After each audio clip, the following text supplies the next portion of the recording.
And top of the list is family history. We know that dyslexia is hereditary, as many of the SPLDs are. We know that the genetic involvement, we are on the cusp of learning a lot more about this. We know from research done on both sides of the Atlantic that if you are dyslexic, you have an 80% chance of having one of your parents as a dyslexic. So 80% can be accounted for by having a mother or father who is dyslexic. Nevertheless, that leaves us with the conundrum of the 20% who are unexplained, and we haven't really got to the bottom of that. I would suggest that possibly it isn't as full as 20%, because quite often the dyslexia may have been carried through unknowingly, either because it was so mild that it was never identified, or because some years back people didn't know about dyslexia and people were wrongly labelled as being illiterate for other reasons. Nevertheless, it's something that's worth checking out about.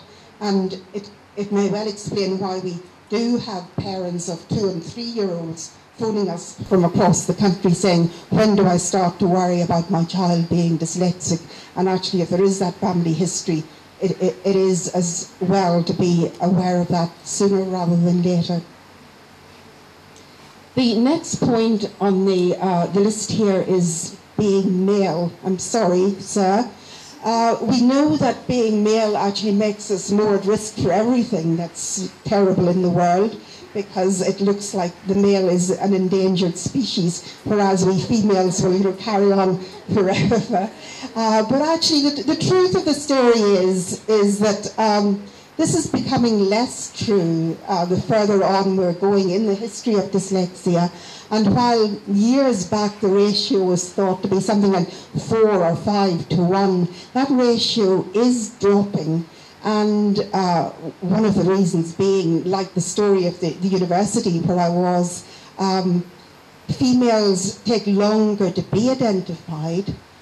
Often, boys will be suspected of having a learning difficulty because they draw attention to themselves in class by resorting to the kinds of behaviours that you heard about in the earlier presentation, whereas girls often appear to be more compliant, have their heads down, don't draw attention to themselves, and so they get missed. But also for neurological reasons, girls can get missed, and we'll come back to that later on. But now certainly more recent research has that ratio down as low as 1.5 to 1 in some of the American studies that are going on. The next point is very much, I would say, not a cause of dyslexia. We simply know that the relationship here is correlational. So we know that families that are good at producing twins are also good at producing dyslexics. There's a higher incidence of dyslexia in families that have twins. And again, that's something that we asked in our questionnaire. Next one, and again, for reasons that are too complicated to go into in this length of a lecture, there seems to be a higher incidence of problems linked with the autoimmune system in dyslexics and in the families of dyslexics. Hence the presence in the questionnaire of a lot of questions about things like, is there a family history of allergies and eczema, rheumatoid arthritis, light sensitivity, and so on. And again, it's just we know of the higher incidence rate. We've already talked about late speech, and yes, if you are late to speech, you are at risk of having difficulties with developing literacy skills anyhow, because you haven't got a head start on the whole thing. And that can well link not just with hearing problems, but with the presence or history of conditions like glue ear or otitis media. I did check out these things exist in India as well before I included that. And we know from recent research that there is a high link between children who have had these problems who go on later to have dyslexia. That's not to say that it causes dyslexia, but it may well be that the makeup of the brain-based neurology that produces dyslexia also is producing difficulties of this nature.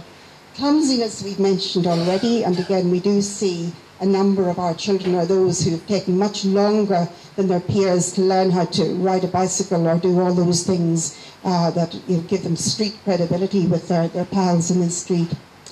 Ambidexterity or left-handedness is something that we see more of in our dyslexic population. One of the pupils that I used to teach, he used to write with whichever hand his pen was closest to, because that way he had to make least effort. And actually the handwriting was, equally terrible whichever hand he wrote with, possibly because he didn't have enough experience of using one hand to develop a good motor memory for the whole thing. And finally, talents, because it's anecdotal, I know, the evidence, but certainly what we're seeing is that there are talents in an area not to do with literacy in the families of our dyslexics and what our dyslexics go on to do.